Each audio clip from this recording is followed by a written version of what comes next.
Tema kita hari ini tentang reshuffle kabinet. Ada 6 menteri yang masuk dalam reshuffle tersebut. Melihatnya seperti apa sih adanya bongkar pasang seperti itu? Pak Jokowi itu mau para menteri-menteri ini bekerja extra excellent.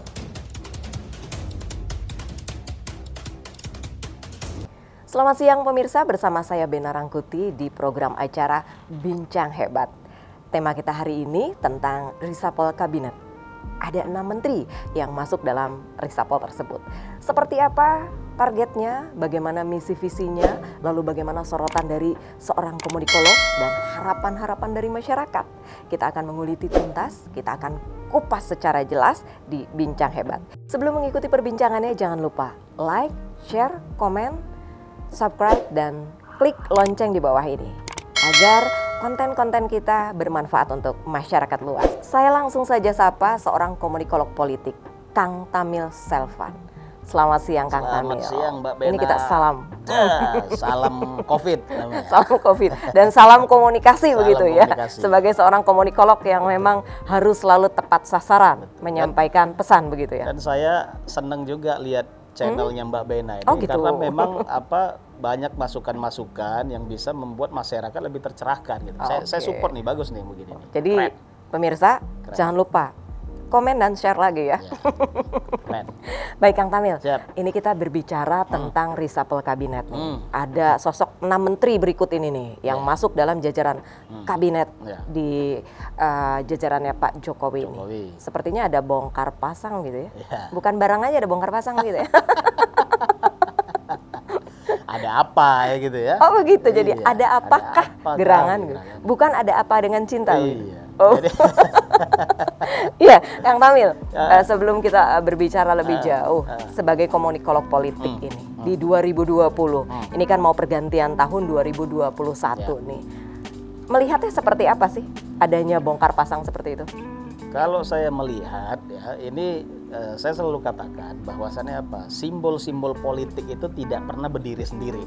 Gitu, ya. Simbol-simbol politik itu tidak pernah berdiri sendiri. Kalau teman-teman ingat, Mbak Bena juga masih ingat, dulu Pak Presiden ini pernah dikabarkan marah-marah gitu. Ya kan? Wah, Pak Presiden marah-marah. Kenapa? Karena para menteri-menterinya tidak punya semangat extraordinary. Kan begitu kan? Nah, ini harus kita sikapi karena saya juga melihat begini, Pak Jokowi ini ada mirip-mirip sama Pak Harto dulu. Artinya mirip-mirip dalam tanda kutip ya, dalam tanda kutip baik. Beliau ini adalah sosok yang suka memberikan simbol.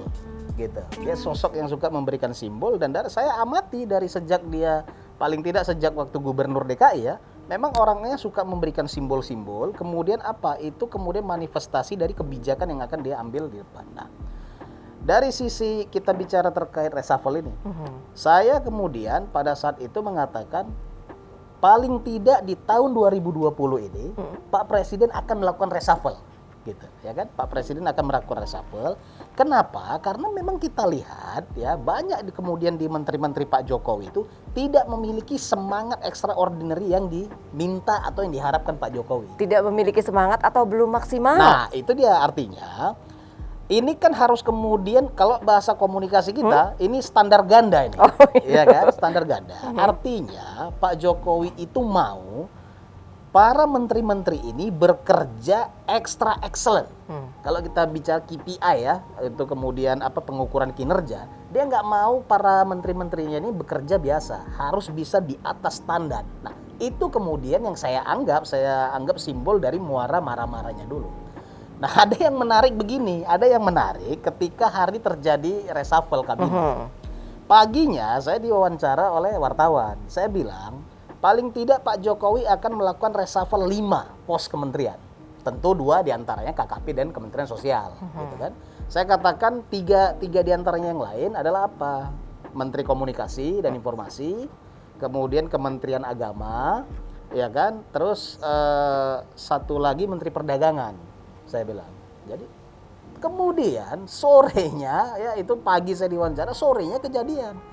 Pak Presiden itu mereshuffle 6 pos, kan begitu. Nah, yang miss dari prediksi saya itu Menteri Kominfo. Nah, terus kemudian banyak teman-teman yang bilang, ini Kang Tamil udah dapat masukan atau dapat bisikan dari istana nih katanya. Tapi sebelumnya memang belum dapat bocoran begitu. Saya bilang ada, tapi istana Sultan Delhi kan, Oh. kita kan anak Medan kan. dari Saya situ. pikir karena memang ada telepati Nah, gitu loh. Jadi artinya kenapa hal ini saya utarakan? Tentu bukan tanpa sebab.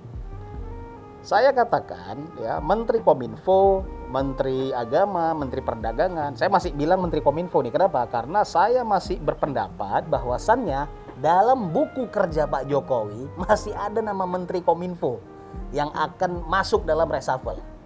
Jadi reshuffle ini bukanlah reshuffle terakhir ya, begitu bisa kita katakan. Ini ada reshuffle lanjutan yang menjadi satu paket tapi tidak kemudian dimaktumkan semua. Nah, kenapa tidak dimaktumkan semua? Ada beberapa alasan. Satu, stabilitas politik yang bermuara kepada stabilitas ekonomi. Oke. Nah, lalu apa alasannya, Kang? Kenapa Menteri Kominfo gitu? Hari ini kita lihat permasalahan bangsa ini, permasalahan pemerintah dari kemudian awal Pak Jokowi itu menjabat sampai hari ini hanya satu. Tidak mampunya pemerintah mengelola komunikasi publik dengan baik. Oke, tidak mampunya pemerintah mengelola komunikasi publik dengan baik. Ya. Kita akan lanjutkan lagi nanti, Oke. Kang. Kita coba dengar juga beberapa komentar dari masyarakat, pelaku usaha. Apa komentar mereka dan harapan mereka terhadap reshuffle kabinet dari 6 menteri ini? Berikut cuplikannya. Harapan kami, mudah-mudahan menteri-menteri yang baru ini bisa amanah dalam mengemban tugas-tugasnya dan tanggung jawab yang diberikan oleh Presiden Jokowi dan tentunya seluruh rakyat Indonesia. Saya harap bisa menjalankan tugasnya dengan adil dan jujur. Selamat buat Menteri baru. Semoga kedepannya bisa lebih baik lagi, bisa lebih bekerja lagi, bisa lebih dekat dengan masyarakat. Baik, kepada para menteri terpilih reshuffle kali ini, kami mengucapkan selamat kepada Bapak-Bapak Menteri. Mudah-mudahan Bapak Menteri bisa membawa aura baru, nafas baru bagi rakyat Indonesia, memiliki program-program strategis yang pro rakyat pastinya, dari rakyat, oleh rakyat, untuk rakyat. Nah, itu dia pemirsa cuplikan-cuplikan pendapat respon dari masyarakat. Seharusnya pemerintah menguasai komunikasi publik agar pesan yang akan disampaikan tepat sasaran dan langsung dipahami oleh masyarakat. Apakah seperti itu? Seperti yang tadi sempat diungkapkan oleh komunikolog politik Kang Tamil Selvan. Apa seperti itu? Apa memang selama ini pemerintah kurang begitu dalam komunikasi publiknya? Iya, saya kira jadi memang itu masalah pemerintah ini dari sejak awal. Gitu. Artinya dari sejak kepemimpinan Pak Jokowi. Karena saya lihat ketidakmampuannya instrumen pemerintah mengelola komunikasi publik ini memang dilandaskan oleh beberapa hal. Hal yang pertama dan paling menjorok adalah apa? Ingin tampilnya semua pihak untuk mengambil momen politik di depan publik. Semua pihak siapa aja? Ya, artinya hari ini kan kita tahu kan, kalau kita lihat dari tataran menteri, kita kan tahu begitu banyak menteri-menteri itu yang kepengen nanti duduk di kursi wapres, di kursi Maksudnya presiden. ingin cari panggung juga begitu? Iya, artinya kan kurang lebih begitu. Nah, walaupun itu tidak salah dalam politik, tapi tidak kemudian ketika menduduki sebuah jabatan publik, intrik politik itu tidak boleh kemudian mendominasi. Gitu. Inilah kemampuan seorang aktor politik harus bisa membalancing ketika dia duduk sebagai pejabat publik, hak, kewajiban dan tupoksinya, kemudian dengan intrik atau syahwat politiknya. Harus kemudian berjalan beriringan, nggak boleh salah satu ini mendominasi. Gitu. Nah, hari ini yang kita lihat terlalu mendominasi sehingga apa? Munculnya pro dan kontra, diksi antara sesama instrumen negara. Bukannya hal biasa, Kang Tamil, satu hal yang namanya pro dan kontra seperti Betul. itu. Tapi artinya ketika satu topik ya kita katakan ya, satu topik disampaikan oleh beberapa aktor politik yang merasa dirinya sama-sama official, ini yang jadi masalah gitu. Salah satu contoh baru-baru aja nih, baru-baru. Nah, itu apa bisa menjadi kendala begitu? Ya harus, kenapa? Masyarakat menjadi bingung gitu loh. Salah satu contoh yang baru-baru ini masalah vaksin COVID ya. Ini kita agak melenceng sedikit nih. Kita nanti Jangan kembali banyak-banyak ke- melencengnya. Jadi, masalah vaksin COVID itu sedikit kita lihat dari Satgas penanggulangan COVID. Diksi-diksi yang disampaikan itu walaupun mungkin beliau sadar atau tidak, itu menyakiti masyarakat. Contoh, masyarakat yang tidak mau divaksin dapat disanksi gitu. Nah, ini diksi-diksi yang mengancam gitu. Saya makanya saya katakan, Siapa yang bilang itu mengancam? Itu hanya Kang Tamil saja atau ada opini luar begitu? artinya opini yang berkembang di masyarakat. Kan kemudian hari ini kan masih menjadi perdebatan bahwasannya apa? Vaksin COVID ini dalam beberapa survei ya, dalam beberapa survei ada juga kelompok masyarakat yang takut gitu loh, yang takut divaksin gitu. Oke. Kan gitu. Nah, artinya diksi-diksi yang kemudian dianggap atau dirasakan sebagian masyarakat mengancam ini makin membuat tanda tanya besar di masyarakat. Ini ada apa? Nah, ini salah satu yang saya katakan tidak mampunya lembaga atau instrumen negara mengelola komunikasi publik. Nah, apa kaitannya dengan Menkominfo tadi yang saya katakan? Kaitannya, Menkominfo harus hadir memberikan effort lebih. Apa effort lebihnya? Kita kan mau bagaimana Menkominfo ini bisa menjaga stabilitas alur atau transaksi media dan komunikasi. Di mana ada negatif news, black news, dan hoax. Hari ini saya kira effort dari kerja Kominfo ini tidak maksimal. Nah, itu makanya salah satu alasan kenapa Menkominfo Bang Joni Plate ini teman kita ini, Oh, Bang iya. Joni ini gitu. Bang Joni ini saya masukkan dalam salah satu list yang saya prediksi akan di reshuffle. Tapi dari sisi politik saya nilai kenapa Bang Joni Plate ini belum di reshuffle. Saya nggak pakai kata tidak ya, tapi pakai belum ya. Karena kita kan tahu. Belum waktunya mungkin begitu? Iya, makanya saya bilang. Atau kenapa? memang belum rezeki begitu? Makanya saya bilang Bang Joni ini kan kita tahu kan, Joni Plate ini adalah anggaplah ya dalam tanda kutip itu anak emas di Nasdem. Dan hari ini kan hubungan Nasdem dengan Pak Jokowi itu tidak begitu harmonis kan. Saya kira Pak Jokowi tentu tidak mau memperburuk hubungan dengan Nasdem. Sehingga ini yang menyelamatkan Bang Joni dari muara reshuffle Oke. gitu kira-kira. Iya, Kang Tamil. Tapi mungkin ini kan yang tadi dikatakan tadi sedikit salah satunya adalah PR yang harus diselesaikan oleh para menteri yang pas dengan jabatan yang sesuai. Salah satunya adalah menyelesaikan PR-PR salah satunya tentang COVID-19 itu. Itu harapannya sendiri bagaimana terhadap menteri-menteri ini yang Iya, masuk dalam jajaran itu? Betul lah, saya kembali kalau kita bicara harapan, artinya ada harapan Pak Jokowi selaku presiden yang tidak bisa dicapai oleh menteri yang di reshuffle kemarin. Yang sebelumnya begitu. Orang bertanya-tanya, kenapa menteri agama di reshuffle?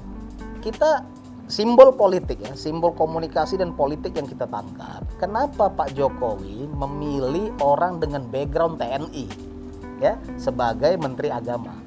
Maksudnya adalah agar kemudian Menteri Agama itu bisa menyelesaikan adanya disintegritas politik yang kemudian diselimuti jubah agama yang seolah-olah kemudian membelah bangsa ini menjadi dua dalam konteks halal atau haram gitu loh, ya kan?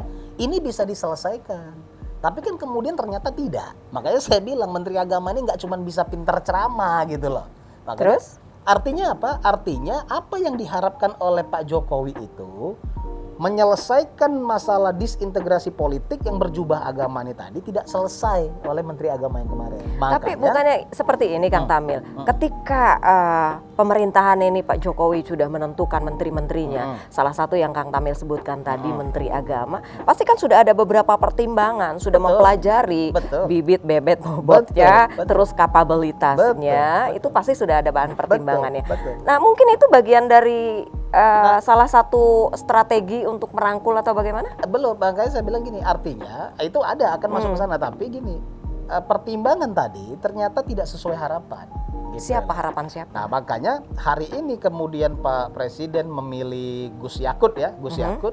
Saya kira Gus Yakut ini kan kita sama-sama tahu sebagai Panglima Banser gitu, ya kan? Artinya yang memang juga berdiri di garisan atau garda paling depan dari kita tahu sejak lama untuk kemudian berhadapan dan kemudian sudah bersumpah lah kira-kira, bersumpah untuk melakukan pengentasan terhadap radikalisme gitu. Nah jadi makanya saya kira itu harapan Pak Jokowi di situ. Itu tentu dari sisi itu. Nah kemudian dari sisi perangkulan tentu kan kita sama-sama tahu beberapa waktu yang lalu juga ada narasi-narasi dari Ketua PBNU ya. Ketua PBNU sempat kemudian menolak RUU Cipta Kerja. Nah tentu ini kemudian upaya-upaya perangkulan politik untuk kemudian mengharmonisasi jalannya pemerintahan ke depan. Saya kira dari sisi itu ini tentu upaya-upaya yang baik. Kenapa? Saya suka begini. Dalam kemudian menggambarkan atau kemudian mencoba mencermati simbol-simbol politik, saya juga ada instrumen-instrumen tertentu yang saya lihat dari simbol ekonomi. Oke. Yaitu dari mana? Dari indeks pasar saham. Mm-mm. Hari ini ya ketika dari sejak ditangkapnya Habib Rizik ya, ya kemudian reshuffle kabinet, saya lihat kemudian suasana pasar saham kemarin itu membaik. Gitu. Ada peningkatan Ada begitu? peningkatan, walaupun tidak signifikan ya, tapi ada peningkatan. Nah, ini artinya apa? Ini artinya dunia usaha itu memberi kepercayaan lebih kepada pemerintah melalui apa? Melalui apa yang sudah dilakukan oleh Pak Jokowi, termasuk salah satunya reshuffle kabinet. Oke. Gitu. Nah, lalu apa tadi menteri itu? Nah, kemudian ada juga di sini timbal balik politik. Apa timbal baliknya? Timbal balik politik. Kenapa saya pakai kata-kata timbal balik politik? Kita tahu Menteri Kesehatan hari ini itu Pak Budi Sadikin. Ini timbal balik politik sama untung dan rugi apa bedanya nih? Nah, ini nanti masuk dalam penjelasan ini. Jadi timbal balik politik, hari ini kita tahu Pak Budi Sadikin itu adalah Menteri Kesehatan pertama yang tidak memiliki latar belakang kesehatan. Kan begitu kan? Tapi saya bilang sebenarnya secara posisi dari sisi positif ya kita bicara, saya kira ini baik. Kenapa? Ada orang yang di luar dari instrumen itu masuk kemudian ke dalam Kementerian Kesehatan, tentu dia akan bisa melihat semua bidang secara objektif. Dia tidak akan kemudian bisa terbelenggu oleh instrumen lembaga-lembaga kesehatan yang dalam tanda kutip mempunyai jasa kepada dia. Ini nggak ada ini. Karena apa? Dia orang yang bukan dari bidang itu masuk ke sana. Oke. Tapi kalau kita lihat, Pak Budi Sadikin ini dulu pernah menjabat sebagai Dirut Inalum. Iya. Ya kan? Waktu dia menjabat sebagai Dirut Inalum, nah dia ini telah membuktikan memiliki kinerja excellent. Yang memang bekerja extraordinary seperti yang harapan Pak Presiden.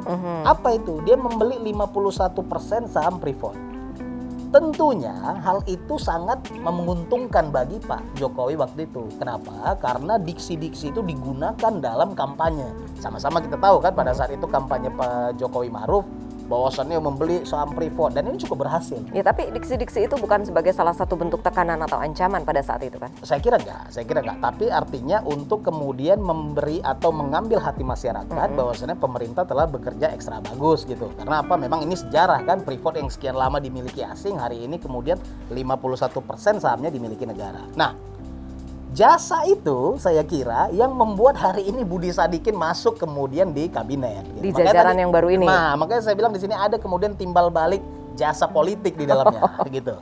Nah, jadi tapi dari sisi yang perlu kita lihat, ini adalah hal baik. Tinggal kita lihat bagaimana kinerja Menteri Budi Sadikin ini untuk kemudian bekerja ekstra di dalam, apalagi kementeriannya ya, Kementerian Kesehatan yang merupakan panglima dalam pengentasan COVID ini, bagaimana dia bisa memberikan terobosan-terobosan, kemudian kinerja-kinerja lain ke depan. Lalu yang saya menjadi sorotan juga adalah Menteri Perdagangan. Oke. Menteri Perdagangan ini Pak Muhammad Lutfi, ya kan? Nah, Menteri Perdagangan Pak Muhammad Lutfi. Tapi Kang Tamil, sebelum kita lanjutkan ya, dari beberapa yang masuk dalam jajaran-jajaran, ada juga tadi jasa sebagai jasa ya, sebagai timbal balik politik gitu ya. Nah, sekarang kita kembali. Tadi Kang Tamil sempat mengatakan tentang salah satu sosok menteri yang satu ini nih, Muhammad Lutfi. Jadi sudah hafal ini. Saya baru mengatakan sudah langsung Muhammad Lutfi. Kita kan tahu beliau ini backgroundnya pernah menjadi sebagai salah satu duta besar Indonesia di Amerika. Itu salah satu backgroundnya. Nah, Kang Tamil menyoroti itu bagaimana? Jadi begini kan, sekarang Pak Muhammad Lutfi ini sebagai Menteri Perdagangan ya. Jadi sama. Kualitas ada dong beliau. Pasti, karena gini, sebelum menjadi menjadi duta besar untuk Amerika, beliau itu menjabat sebagai wakil menteri BUMN. Ya. Pernah juga kalau saya nggak salah di zaman Rini dulu dia itu menjabat staf ahli BUMN. Nah, tapi yang menarik begini, beliau itu dulu pernah menjabat kepala BKPM. Nah, ketika dia menjabat kepala BKPM, beliau itulah yang mencetuskan tentang PTSP. Ya. Pelayanan terpadu satu pintu. Nah, ini yang membuat suasana atau aura-aura investasi di Indonesia itu meningkat. Karena apa? Disenangi oleh dunia luar. Karena memang kita tahu kan, bahwasannya di negara kita ini birokrasinya terlalu panjang, terlalu jelimet, banyak meja-meja yang harus didatangi dan bukan rahasia umum. Setiap meja yang didatangi harus kemudian ada yang ditinggalkan di atas meja gitu. Nah, makanya produk atau kemudian ide brilian beliau itu yang menciptakan PTSP itu suatu terobosan. Nah, saya kira ide brilian itu kemudian ditambah dia pernah menjabat sebagai duta besar Indonesia untuk Amerika.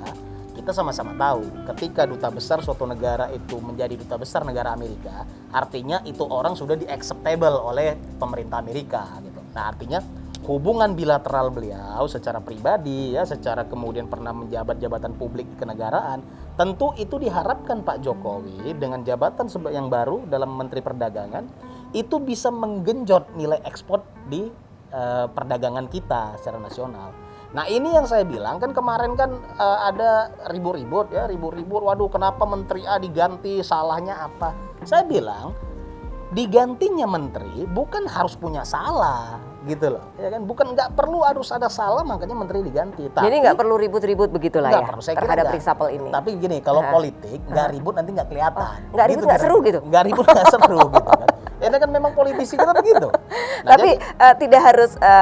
Tapi pemirsa tidak harus juga ya harus mengikuti riak gelombang yang harus ribut-ribut. Kita harus tetap damai, kondusif, dan yang penting orang yang ditempatkan pada posisinya adalah tepat, mempunyai kualitas, kapabilitas, dan diterima oleh masyarakat. Itu ya Kang Tamil ya. Betul. Oke, kita lanjutkan kembali tadi. Nah, jadi saya kira penempatan Pak Muhammad Lutfi Tentang penempatan Pak Muhammad Lutfi ini ya. Menteri Perdagangan, saya kira itu tepat. Saya kira tepat. Kenapa? Karena memang ada harapan bagaimana kemudian bisa mengenjot nilai ekspor kita di masa pandemi hari ini yang bermuara pada krisis ekonomi. Karena memang berbeda ya di situasi sebelum COVID-19 dengan situasi saat sekarang ini sedang pandemi COVID-19 yang melanda seluruh dunia pemirsa. Jadi bukan hanya Indonesia, virus yang satu ini tidak pilih kasta, golongan, jenis kelamin gitu ya. Waktu ya tetap melanda. Ini yang salah satunya harus diwaspadai begitu ya. Dan ini adalah kiat-kiat. Makanya kalau tadi kita lihat ya, saya bilang tadi 3 ya, kita udah ulas ya. Tadi Menteri Agama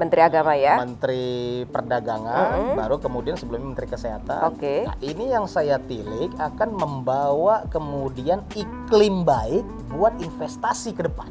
Jadi iklim perubahan betul. Perekonomian di Indonesia begitu ini ya. akan membawa iklim yang lebih baik ya dari sisi ekonomi, dari sisi dunia usaha untuk lebih bisa bergeliat di 2021 gitu.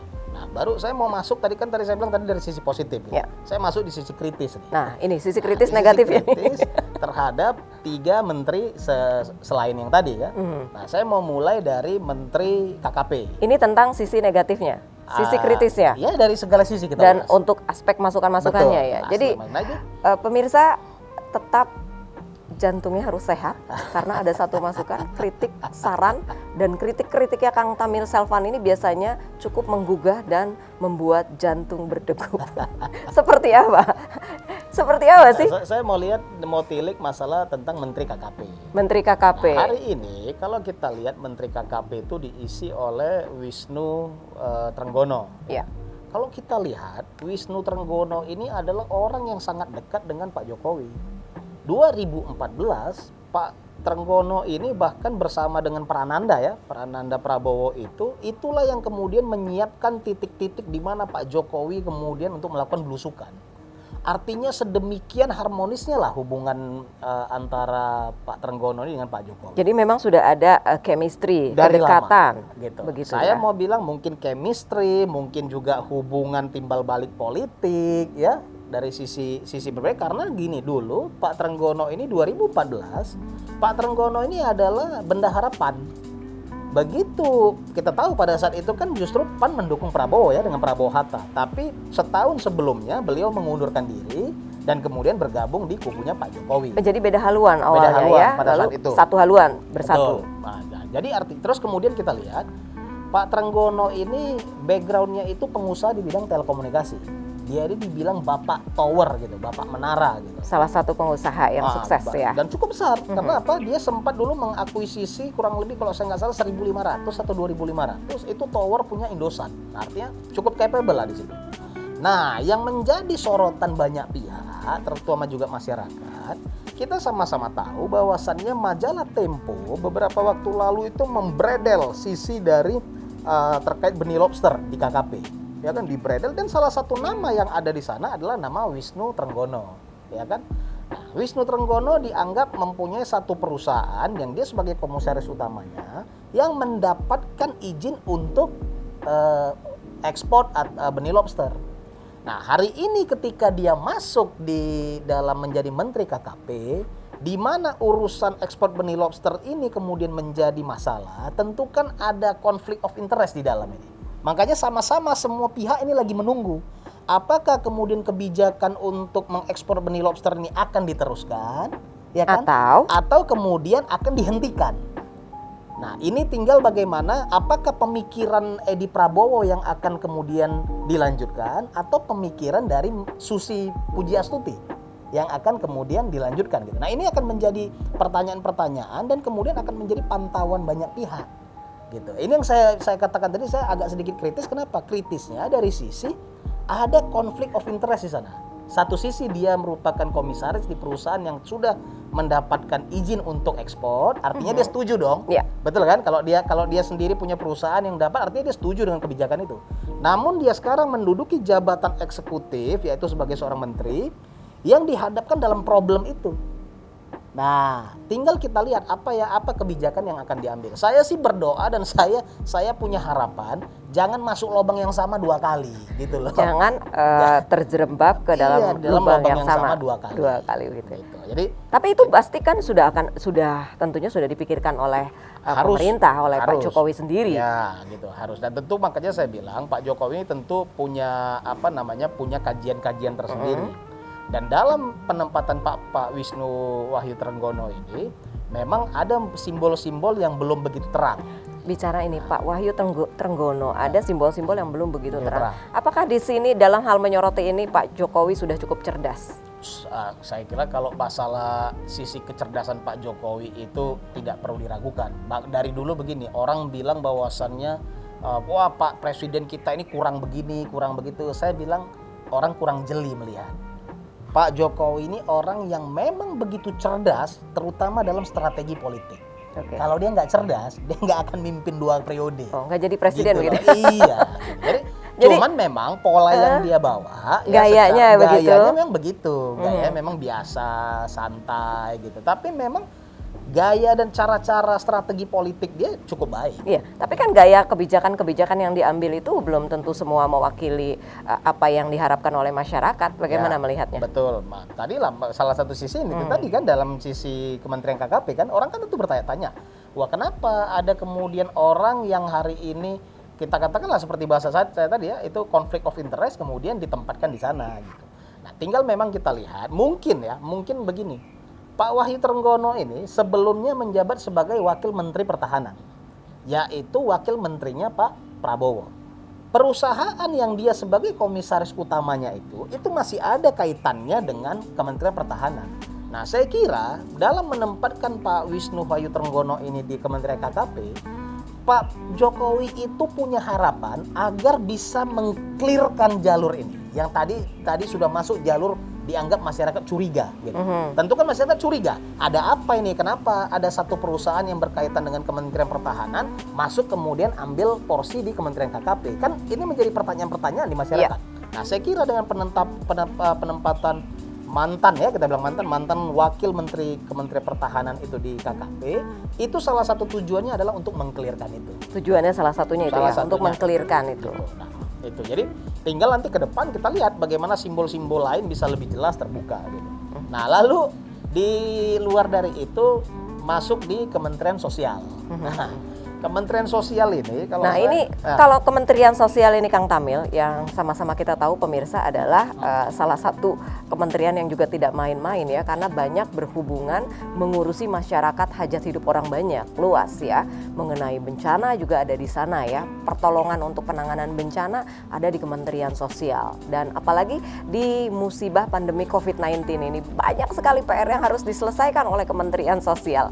Anda melihatnya seperti apa? Apa PR-PR yang harus dibenahi nih di Kementerian Sosial dengan sosok yang baru ini, sosok yang fenomenal ya di 2020 ini, Tri Risma Harini, sosok perempuan fenomenal yang pemberani dan mempunyai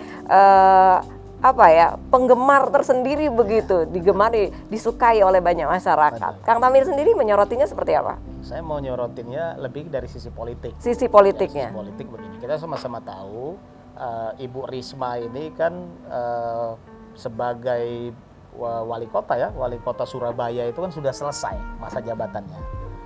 Pilkada udah dilaksanakan, kalau saya nggak salah bulan Februari ini akan dilantik kemudian pejabat yang baru. Artinya kalau dia tidak menempati suatu posisi jabatan publik yang baru, maka hilanglah sudah dia dari peredaran politik gitu. Nah, kiat kemudian dia sekarang diambil menjadi Menteri Sosial, ini kita harus menilik dulu kemudian Ibu Khofifah. Iya. Dari Kementerian Sosial kemudian menjadi Gubernur Jawa Timur. Nah, tidak menutup kemungkinan dimasukkannya Ibu Menteri Risma ini menjadi Menteri Sosial ini untuk ancar-ancar. Ancar-ancar apa? Kita sama-sama tahu begini. Secara undang-undang pilkada akan dilaksanakan kembali tahun 2024. Iya. Tapi saya dengar dan itu menjadi opsi-opsi pembahasan di DPR bahwasannya tahun 2022 ini masih ada opsi-opsi akan diadakan pilkada.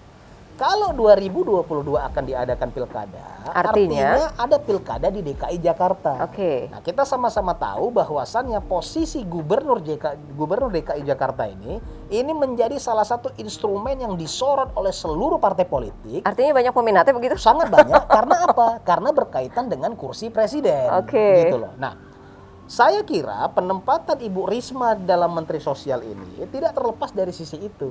Untuk apa? Memang kemudian jika nanti 2022 memang ada pilkada di DKI, saya yakin Bu Risma pasti akan diterjunkan di sana. Ya, kalau arahnya memang ke sana untuk diterjunkan ke sana, Kang Tamil. Kang Tamil sendiri sebagai komunikolog politik menilai dari Bu Tri Risma hari ini sendiri ini dengan jabatan posisi yang sekarang mampu nggak sih? Kan bukan hanya soal berani ya, bukan hanya masalah sosok A atau B berani, bukan hanya itu masalahnya. Nah, Ibu Risma ini kalau kita lihat ketika dia menjabat di wali kota Surabaya, itu banyak prestasi yang dia dapat, ya. Satu dari memang prestasi secara kinerja, kedua prestasi dalam bagaimana mengambil hati masyarakat. Nah, saya pernah katakan dulu gini, kalau laki-lakinya itu Ahok, perempuannya itu Risma. Oh begitu. Nah, saya pernah katakan gitu. Artinya masyarakat DKI begitu dengan dimasukkannya kemudian atau dimunculkannya Ibu Risma di DKI akan mengobati kerinduan akan sosok pemimpin seperti Ahok. Mengobati kerinduan atau memang dibutuhkan untuk DKI Jakarta yang seperti itu begitu? Kalau masalah dibutuhkan, Pemimpinnya. tentu bicara dari sudut pandang ya, karena apa? Kita juga harus bisa melihat jeli bahwasannya gubernur yang hari ini terpilih, kenapa dia bisa terpilih? Tentu ada sekelompok masyarakat yang memang memiliki harapan terhadap beliau.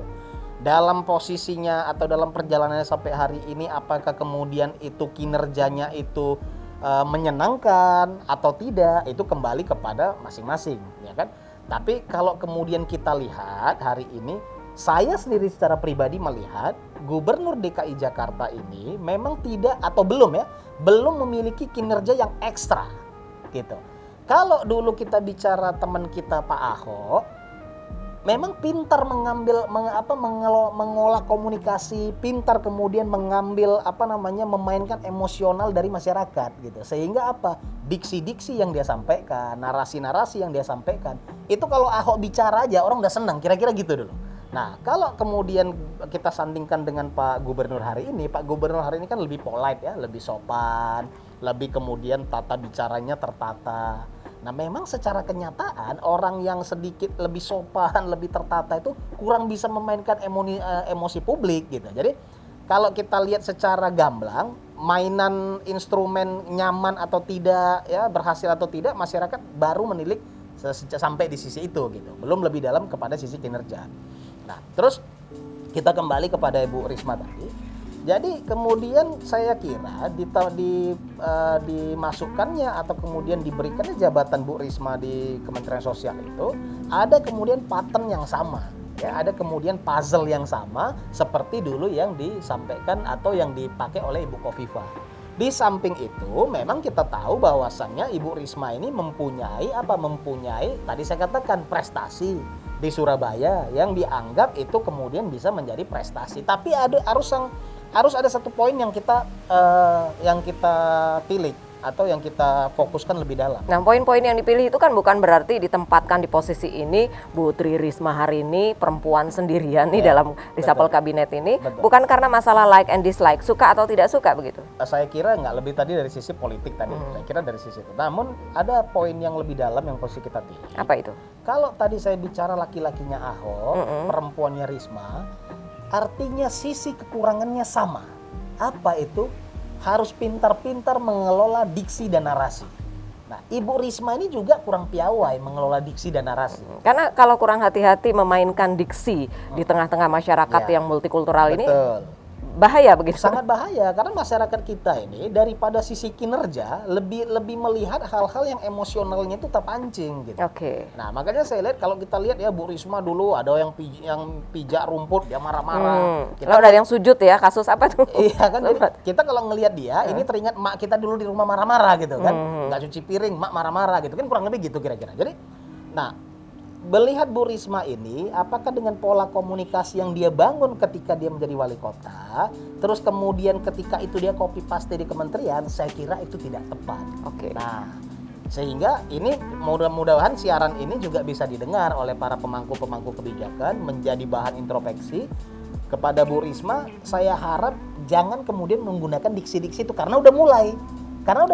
Di mana Anda melihatnya? Kemarin dia katakan jangan sampai saya tidak bisa masuk surga gara-gara saya pegang jabatan ini. Nah, itu diksi-diksi yang seperti ini tidak tepat ketika dia mendapat jabatan sebagai seorang menteri. Dan di tengah kondisi Di tengah pandemi kondisi COVID-19 ini pandemi COVID begitu. yang seperti ini. Di mana masyarakat mudah akan sensitif begitu ya. Betul. Nah, kemudian apa solusinya? Diksi-diksi apa yang perlu dilakukan? Saya kira lebih fokus kepada kinerja. Oke. Ya, Presiden sudah memberikan instrumen jelas. Tidak ada yang namanya visi misi menteri. Yang ada adalah visi misi presiden. Maka saya kira sinergikan visi misi presiden tersebut, bekerja extraordinary dan berikan terobosan dalam hal kinerja, bukan terobosan dalam hal marah-marah. Oke, jadi gitu loh. kalau saya bisa simpulkan sedikit tadi yang dikatakan dari Kang Tamil, Iya. Bu Tri Risma hari ini hati-hati, Iya. jangan menggunakan diksi-diksi yang akan nantinya mengurangi kecintaan masyarakat terhadap Betul. Bu Tri Risma hari ini begitu ya. Saran saya dari kita begitu. Saran kita begitu. Karena Pak Jokowi tentunya sudah memilih beliau berdasarkan kualitas. Kualitas. Gitu. Jadi jangan sampai mengecewakan Pak Jokowi gitu. Satu, sudah memilih berdasarkan kualitas, dan kedua, Pak Jokowi sudah membantu beliau memberikan panggung politik baru untuk tetap mempertahankan popularitas dan elektabilitasnya. Nah, jadi jangan kecewakan Jadi begitu. jangan kecewakan. Dan Kalau kemudian, dikecewakan nanti kenapa? ya artinya harapan Pak Jokowi dalam memberikan panggung dia itu tidak akan bisa dimanfaatkan beliau dengan maksimal. Oke. Gitu. Yang tadinya harapannya bisa membawa levelnya lebih tinggi, justru malah akan menjatuhkan dia. Oke. Jadi, nah ini saya kayaknya permainan-permainan politik yang harus Ibu Risma lebih jeli. Karena apa? Beda kultur masyarakat Jawa Timur, masyarakat Surabaya dengan kultur masyarakat nasional yang disampulkan atau di-coverkan dengan masyarakat DKI. Gitu. Itu yang Jadi harus jeli, Bu hati-hati Risma. dalam memainkan diksi-diksinya Bu Risma. Jangan sampai mengurangi kecintaan masyarakat yang sudah melekat terhadap sosok Tri Risma hari ini akan memudar. Pemirsa jangan kemana-mana, tentunya tetap di channel YouTube Bena Rangkuti. Jangan lupa like, subscribe, komen, dan juga share. Dan jangan lupa klik tanda loncengnya. Kita akan lanjutkan tentunya setelah yang satu ini.